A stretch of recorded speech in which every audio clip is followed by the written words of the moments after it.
চরম দুর্ভোগ পোহাতে হচ্ছে। বিডিও কৌশিক রায়ের দ্রুত হস্তক্ষেপে ব্রিজের নিচে প্রতিবন্ধকতা দূর হলেও নদীর জল না কমা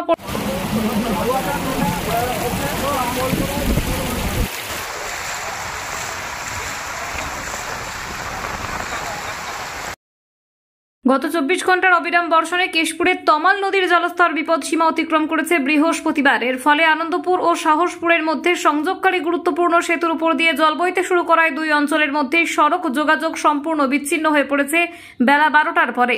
চরম দুর্ভোগের শিকার হচ্ছেন স্থানীয় বাসিন্দারা। জানা গেছে, ব্রিজের নিচে বিপুল পরিমাণে গাছপালা ও আবর্জনা জমে জলপ্রবাহে বাধা সৃষ্টি করছিল, যার ফলে দ্রুত জলস্তর বৃদ্ধি পেয়ে ব্রিজের উপর দিয়ে জল বইতে শুরু করে। পরিস্থিতি পর্যবেক্ষণ করে দ্রুত পদক্ষেপ গ্রহণ করেন কেশপুরের বিডিও কৌশিক রায়। তিনি নিজে ঘটনাস্থলে উপস্থিত থেকে একটি জেসিবি মেশিন দিয়ে ব্রিজের নিচ থেকে সমস্ত জমে থাকা গাছপালা ও আবর্জনা সরানোর কাজে তদারকি করেন। তার তৎপরতায় জমে থাকা জল কিছুটা নামতে শুরু করলে অবিরাম বৃষ্টিপাতের কারণে পরিস্থিতি এখন উদ্বেগজনক। স্থানীয় বাসিন্দারা বলেন, একটানা মুষলধারে বৃষ্টির জেরে তমাল নদীর জল অস্বাভাবিকভাবে বৃদ্ধি পেয়েছে। সকাল থেকে ব্রিজের ওপর দিয়ে জল বইতে থাকায় দুই পারের মধ্যে সমস্ত যান চলাচল বন্ধ রয়েছে। এর সঙ্গে আবর্জনা ও গাছপালা জমে থাকায় সমস্যা আরও বেড়েছিল। কেশপুরের বিডিও কৌশিক রায় দ্রুত এসে নিজে দাঁড়িয়ে থেকে জেসিবি দিয়ে কাজ করিয়েছেন। এর জন্য আমরা তাকে ধন্যবাদ জানাই। পথচারীদের চরম দুর্ভোগ পোহাতে হচ্ছে। বিডিও কৌশিক রায়ের দ্রুত হস্তক্ষেপে ব্রিজের নিচে প্রতিবন্ধকতা দূর হলেও নদীর জল না কমা পর্যন্ত স্বাভাবিক যোগাযোগ ফেরানো কঠিন বলে মনে করছেন স্থানীয় প্রশাসন। এই প্রসঙ্গে কেশপুরের বিডিও কৌশিক রায় জানিয়েছেন, আমরা পরিস্থিতির উপর কড়া নজর রাখছি।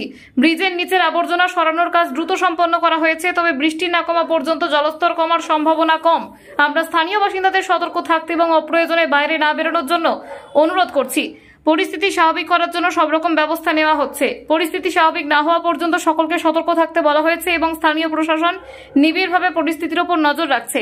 কেশপুর ও আনন্দপুর জুড়ে বিভিন্ন স্থানে প্লাবিত পরিস্থিতি তৈরি হয়েছে।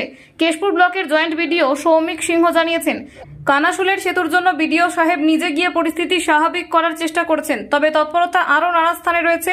তবে ব্লকের আরও যেখানে নদী জলস্তর বেড়েছে সেখানে নদীবাঁধগুলিতে ব্যবস্থা নেওয়া শুরু হয়েছে।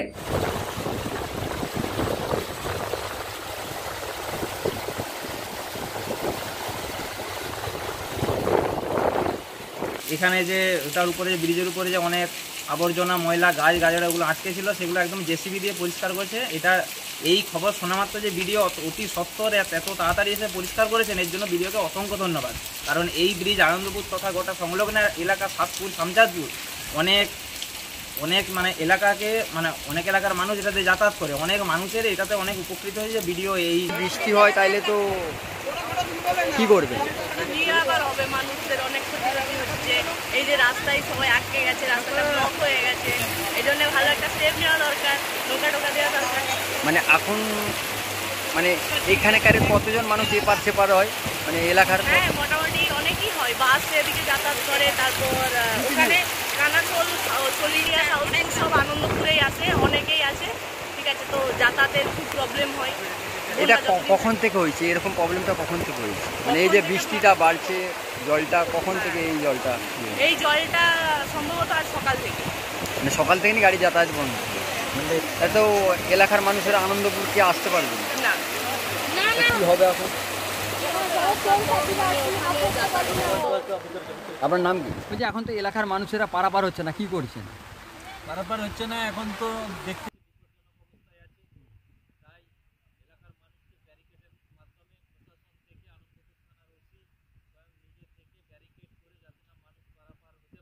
এই যে এলাকার চাষের জমি এবং তিলের গাদা আছে দেখতে পাচ্ছি, এগুলো তো মানে এখনো তিল বেড়ায় না, যে অবস্থা হয়েছে। দেখুন, এমনিতেই এই বছর আলুর দাম পায়নি চাষিরা, সেই ক্ষেত্রে তিল একটি তাদের কাছে খুবই অর্থকারী ফসল এটি চাষির কাছে।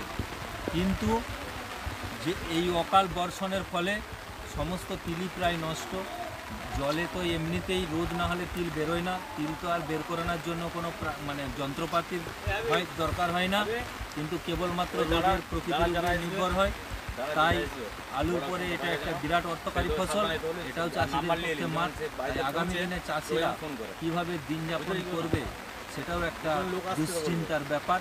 কেননা জানেন, একটা চাষির সারাদিন ইনকাম কত, সে যদি প্রত্যেকটা ফসলই মার খায় তাহলে তার জীবনযাত্রা কি করে চালাবে? এই ব্রিজটার উপর দিয়ে কত জনগণ পাড়া এবং কটা গ্রামের মানুষ যায় এই ব্রিজটা দিয়ে? এইখানে আপনার এই রাস্তাটা আপনার চন্দ্রকোনা রোডের সঙ্গে যুক্ত, সলডিয়া শামচানপুর হয়ে চন্দ্রকোনা রোডের সঙ্গে যুক্ত, তাই প্রচুর মানুষ সারাদিন যাতায়াত করে। এছাড়াও রাস্তার ওই পারে 4-5টি কোল্ড স্টোরেজ আছে, সেই গাড়িও যাতায়াত করে, মাল সরবরাহ হয়, তাই এটি খুব গুরুত্বপূর্ণ রাস্তা। তাই আগামী দিনে জল যদি তো এই বাড়ছে, পুলটা ক্রমশই তো বাড়ানো জল যায়, বাড়ছে, তাহলে ভালো হয়। ক্রমশই তো জল বাড়ছে। ক্রমশ জল বাড়লে সেখানে তো আর কিছু করার নেই, প্রাকৃতিক বিপর্যয়, সাবধানে থাকতে হবে সবাইকে, যাতে যাতায়াত বন্ধ করতে হবে, বিকল্প রাস্তা ঘুরে ঘুরে যেতে হবে, মানুষের হাইরান, এছাড়া আর কি হতে পারে। আপনার নাম? সুশান্ত পাঁজা, এখানেই বাড়ি। আনন্দপুর। পদক্ষেপ নিয়েছেন।